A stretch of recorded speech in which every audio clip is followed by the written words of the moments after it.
ब्रह्मचर्य एक ऐसी अमोघ वस्तु है कि जो चिंतन मात्र से भी नष्ट हो सकती है। जैसे पित्त की थैली है और ऐसे कहीं वीर की थैली नहीं है। वो पूरे रक्त को वो मनोवाह नाड़ी मथानी की तरह चिंतन से, जब आपका कामोत्तेजित चिंतन हुआ तो मंथन कर लोगी।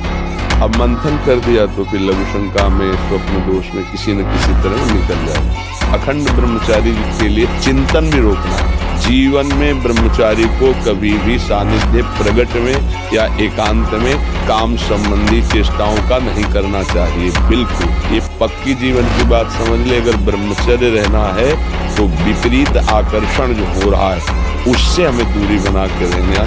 अगर तनिक भी सिद्ध ही कोई दिखाए तो गिर ही जाएगा, वो भ्रष्ट ही हो जाएगा। और जब ब्रह्मचर्य रहा जाता है तो उसको सुविधा माया देती है ब्रह्मचर्य नष्ट करने की। जैसे आप नियम लिए कि मैं आजीवन ब्रह्मचारी रहूंगा, तो आपको पक्की सुविधा एक समय आएगी, आप आराम से भोग लीजिए। कोई निगेटिव नहीं, कोई नकारात्मक सोच भी नहीं आएगी।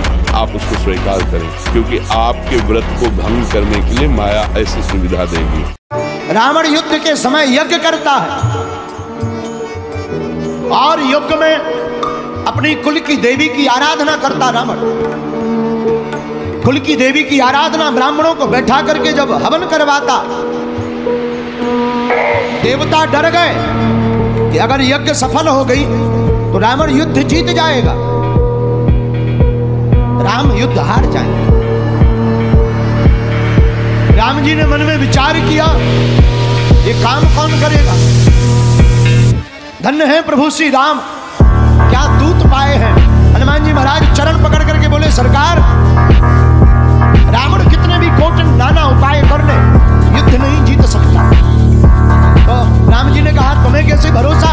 हनुमान जी हाथ जोड़कर बोले, सरकार जिसके सिर पर सीता राम होते हैं उसके सब बिगड़े बनते काम। रावण यज्ञ कर रहा, क्या हनुमान तुम्हें पता है। हनुमान जी बोले, पता है, आप बताओ करना क्या है। रावण यज्ञ कर रहा, क्या हनुमान तुम्हें पता है। हनुमान जी बोले, करना क्या है, हमें पता है, देख लो। हा धन्य है श्री हनुमान जी महाराज, ब्राह्मण बन करके रावण के यज्ञ में सम्मिलित हो गए। ऐसी सेवा की, ब्राह्मण प्रसन्न हो गए।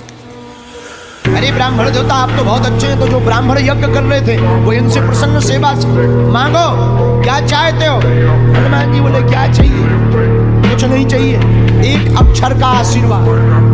हाँ मांगो। देखो क्या ज्ञानी है हनुमान जी। हनुमान जी बोले, ब्राह्मणों जो यज्ञ हो रही उसमें मंत्र का, श्लोक का एक अक्षर बदल दो देवी का, और भूतार्थी हारणी की जगह जहां पर भूतार्थी हारणी लिखा वहां पर श्लोक के उच्चारण में भूतार्थ कारणी कर दो, तो जो सबके दुख को हरने वाली है, सब दुख देने वाली हो जाए, और दुख देने वाली हो जाएगी। ऐसा अगर श्लोक बोलेगा तो देवी वैसे ही आशीर्वाद देगी और रावण मर जाएगा। ब्राह्मण बोले, भाई सेवा की है तो वचन तो पक्का है, जाओ आशीर्वाद है। अब इस श्लोक में भूतार्थी हारणी की जगह भूतार्थी कारणी कहा जाएगा। पर महाराज यज्ञ हुई और भूतार्थी हारणी की जगह भूतार्थी कारणी कहा, तो जो देवी रावण को यज्ञ जिताने वाली थी वही देवी का आशीर्वाद हराने वाला हो गया। हनुमान जी वापस आए, प्रभु श्री राम जी से बोले, काम हो गया। राम जी बोले, किया क्या, क्या यज्ञ विध्वंस किया। हनुमान जी बोले, ना यज्ञ तो और करवाया है, जो हवन कम डल रहा था ज्यादा डलवाया, और डालो, आहुतियां ज्यादा करो। बोले फिर। हनुमान जी ने पूरा उपाय बताया। हनुमान जी की बात सुनकर के राम जी बहुत प्रसन्न हो गए, और तब फिर राम जी ने क्या, रघुपति कीन्ही बहुत बड़ाई, तुम मम प्रिय भरतहि संभाई, रघुपति कीन्ही बहुत बड़ाई।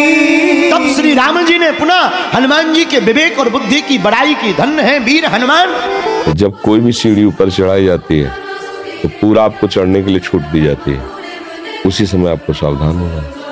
जब आपको पता है कि 30 दिन बाद हमारी प्रोग्रेस होने की बात आती है, उसी समय आपको बिल्कुल अलर्ट हो जाना, सावधान हो जाना। अगर आपको लगता है कि उस समय प्रमाद आ जाता है तो भोजन छोड़ देना एक दिन।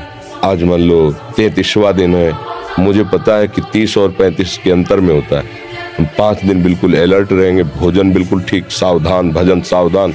क्रॉस कर गए, एक बार क्रॉस करो, दूसरी बार हिम्मत आ जाएगी और कुछ काल तक आप किसी भी तरह की कोई भी चेष्टा मत करो, आगे निकल जाओगे। पहले स्वप्न दोष होता रहेगा, पहले अपने आप होता रहेगा, आपको चेष्टा नहीं करनी, फिर अपने आप बंद हो जाएगा। इतना बड़ा नहीं कि सह न पाओ, पर हम सहने की ठानते ही नहीं है, हम सहने की नहीं ठानते हैं। सहने की ठान जाओ तो सब सह जाओगे।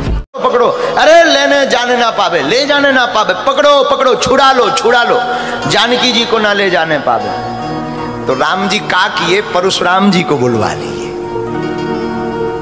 और परशुराम जी साधारण थोड़ी, जहां परशुराम जी परसा लेकर के बाकी गेट बंद, जिस गेट से प्रवेश, भारी शरीर देख महीप सकल सकुचाने।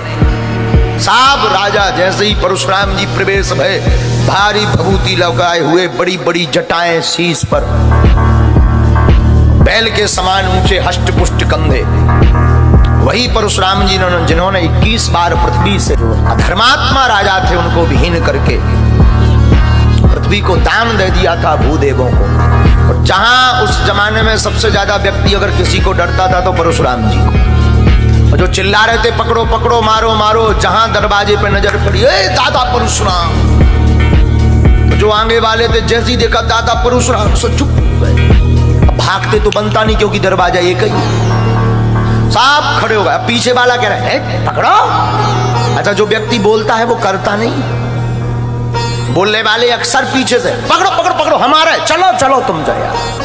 तो पीछे वाले को क्या पता कि कोई और आ गया, तो वो पीछे चिल्ला, खड़े क्या हो, अब चिल्लाओ पकड़ो। तो धीरे से इशारा, दादा परशुराम, सबकी नजर गई जो, दादा परशुराम, दादा परशुराम। अब जाते तो बनता नहीं, भागते बनता नहीं, क्या किया जाए, सबके दिमाग खराब, सबके मन में उपाय आया। और परशुराम जी जिसकी तरफ भर नजर देख दें कि ये तो देखा हुआ लग रहा, उसे लगे कि हमारी आयु के दिन पूरे हो गए, आज तो हमारे दिन पूरे हो गए। अंत तो गत्वा सब राजा पितु समेत कहे निज नामा, लागे कर्ण सब दंड प्रणामा। नजदीक जाने की हिम्मत ही नहीं पड़ी, बोले कहीं अगर प्रणाम करने गए और फरसा उठा के उन्होंने ठोक दिया, सिर अलग धड़ अलग। इसलिए जो जहां है वहीं से दंडवत प्रणाम, हमारे बाप का नाम ये है, हम प्रणाम करें। और परशुराम जी को जो दंडवत प्रणाम करे, और जिसकी तरफ ज्यादा देर परशुराम जी देखते हैं, ये तो देखा हुआ लगता है, सोई उसे लगे कि अब तो हमारी आयु के दिन पूरे हो गए। दादा परशुराम जी को देखकर सब राजा डर गए। और जैसे ही परशुराम जी अंदर आए, विश्वामित्र मिले पुनि आई, और पद सरोज मेले दो भाई। तो विश्वामित्र जी को गले से लगा लिया, आओ आओ आओ। और जैसे ही गले से लगाया तो विश्वामित्र जी भी बड़े चतुर, विश्वामित्र जी जैसे ही गले से लगे सो दोनों हाथ पकड़ लिए और राम जी से कहा, लक्ष्मण करो प्रणाम, जल्दी करो। बोले क्यों?